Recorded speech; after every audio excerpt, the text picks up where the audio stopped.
A very warm welcome to number 10 Downing Street. Assalamu alaikum.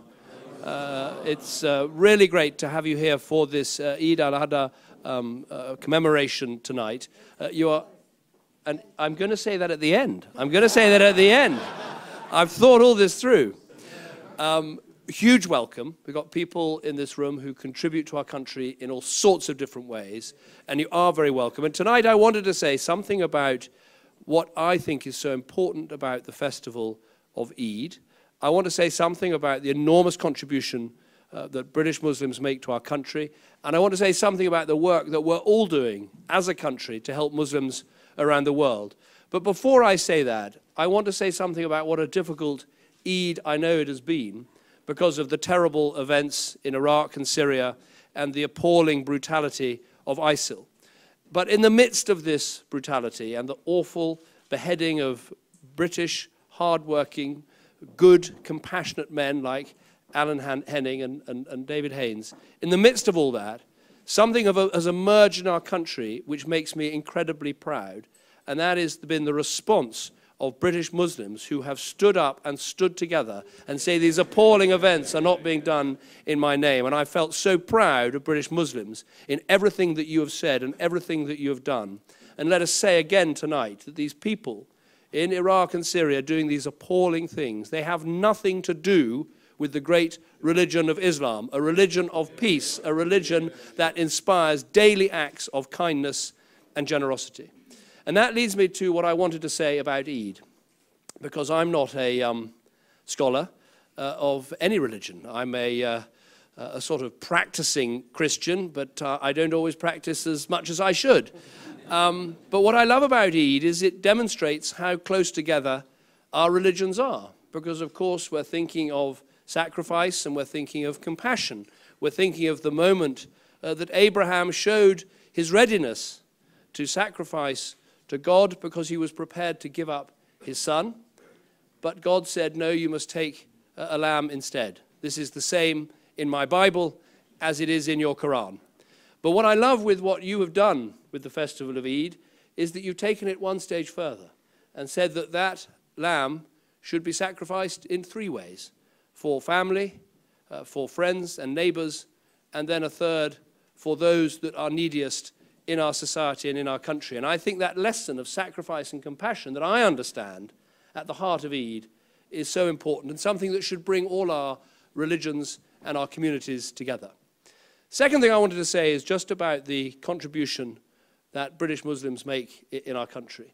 I've spoken about the extraordinary outpouring there's been about these appalling events in Syria and Iraq, but we shouldn't be surprised about that because British Muslim communities are immensely proud of being British, and they give an enormous amount to our country. British Muslims are actually the most generous charitable givers that there are of any community in Britain, and that's something to be immensely proud of, as well as all the contributions to the arts, to literature, to music, to sport, and of course, as I remembered before my conference speech, where I now traditionally go out for a curry the night before I speak, I met an absolutely sensational British Muslim woman who not only ran two superb restaurants, one of which provided me with my pre-conference fire starter, but was also a teacher, was also a Conservative councillor, and was also the mother of 5 brilliant children, all of whom I met. And that made me think about the hard-working people in British Muslim communities who are absolutely standing up for the values that make this country great. Values of enterprise, values of family, values of community, values of hard work. And that is what we are celebrating tonight. Third and final thing is just to say a word about what we're doing as a country to help Muslims who are suffering around the world. And I think perhaps we don't say enough about this. And I think perhaps we need to say more in all our communities to demonstrate to people who care passionately about the suffering people can go through, about what a generous and compassionate nation this is. We see these appalling problems in Syria with so many refugees and so many people suffering. Britain is the second largest bilateral donor of any country in the world. We're always the first to step up and step forward, and we should be proud of that. I've just been chairing a meeting today about how we respond to the appalling crisis of Ebola in West Africa, where Muslims and Christians are suffering alongside each other with this appalling affliction. Of course, America has taken some great steps, but Britain, again, is the second country in the world spending £125 million to help people in West Africa. We're sending ships, we're sending helicopters, we're sending doctors, we're building 700 beds to help those people.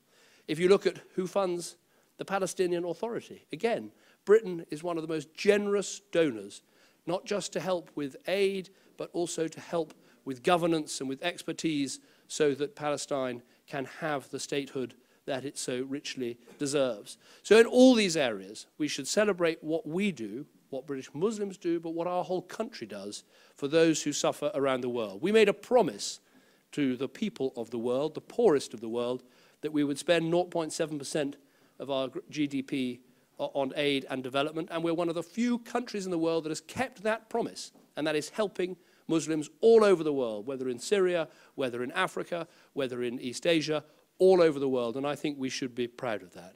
So thank you for coming tonight. Thank you for your contribution to our country.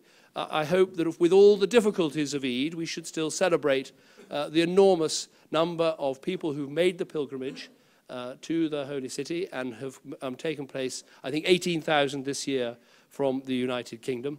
And so it only remains for me to say, as well as thank you for coming, Eid Mubarak. Thank you.